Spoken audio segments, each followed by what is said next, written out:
Hey everyone, for this session of ConferZoom tips and tricks, we're going to go over breakout rooms and how to make those a success in your class. So let's jump into it. All right, so here we are in a Zoom session. I have two participants in my session, and you'll see that this is the main presenter. So this is you right here. So what we're going to do is we're going to go into our breakout rooms.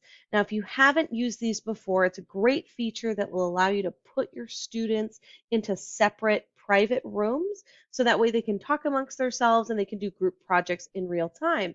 Now, you as the instructor will be able to go into each one of your breakout rooms and pop in, check on your students, facilitate the discussion a little bit, and you can come in and out, which is really, really convenient.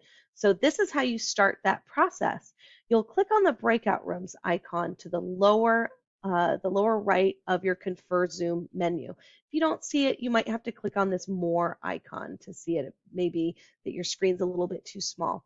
So we're going to click on breakout rooms, and you'll now see the ability to create your breakout rooms. So you can create as many rooms as you would like. And you'll see right here I have one breakout room created and I have two participants, which means I'm going to have two participants in my breakout room.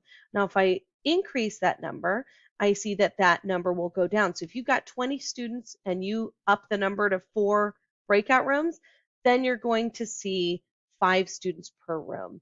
So this makes the math really easy. It's less stuff that you have to do in your head. So I'm going to create 2 breakout rooms, which will have 1 participant per room because I only have 2 people. And I'm going to assign it automatically, which is going to make my life a little bit easier because it's just going to create those 2 rooms and assign them in a random order. You can scoot students around after you create them, even if you create it automatically. But that's a pretty easy process, and you'll see what I mean. So I'm going to click Create. In this, I'm going to hit Recreate. That's because I already have I've done breakout rooms for this particular session. So if you've done them before, you may have to hit Recreate. Otherwise, it will say Create. So I'm hitting Recreate, and now I have 2 rooms, and I have each one of my participants in those rooms. Now, when I'm ready to actually put them into the rooms, I'll click Open All Rooms. But before I click Open All Rooms, I want to go into my options here to the left. And this is where I can choose important options, like if I want to automatically move them into the breakout rooms, or if I've changed my mind and I want to allow them to choose their own room. You can allow participants to return to the main session at any time as well, if you want them to be able to go in and out, which is fine. I'm not going to allow either one of these. I do want them to automatically move, and I want them to close automatically after 15 minutes. You can choose whatever you would like here. I think the max would be, let's see, oh no, there's a max of 999 minutes. So I'm going to have them automatically close after 2 minutes. So we can see what that, actually, let's do 10 minutes. We can see what that looks like. I do want to be notified as the instructor when the time is up, and I want there to be a countdown for my students. So that way they know that their breakout rooms are going to close in however many seconds. So I want to give them a full minute to wrap up their conversation, but you can do 10 minutes, 15, 30, 60, or 120 seconds to finish up their conversation. So now that I have my options set, I'm going to click Open All Rooms. And that's going to automatically put my people into the room. It takes a minute to do.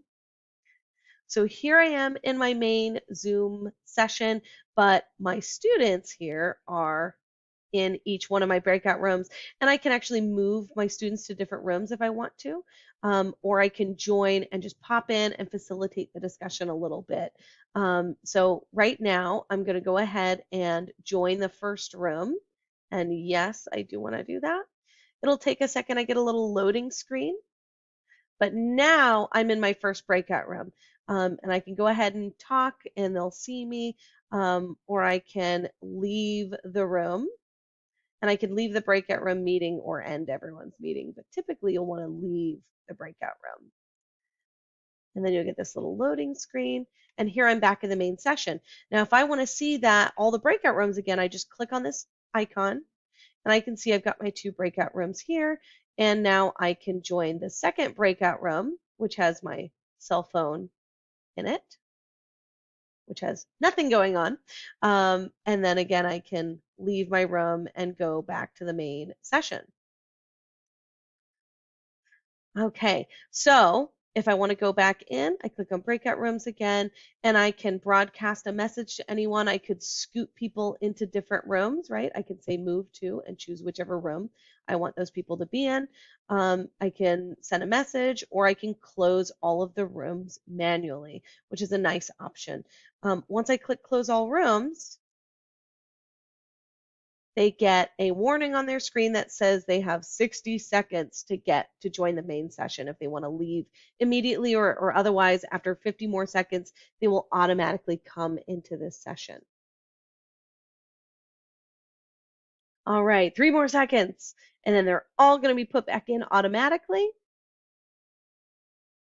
There we go. I have the first person and the second, and I can just exit out of this. I've done the thing I wanted to do. I've created a breakout room. I've popped into each one of those breakout rooms to facilitate the discussion, and I've brought everyone back together. So that is the quick and dirty for how you create and use breakout rooms, and I hope that they enrich your discussions and your class facilitation. Thanks for watching.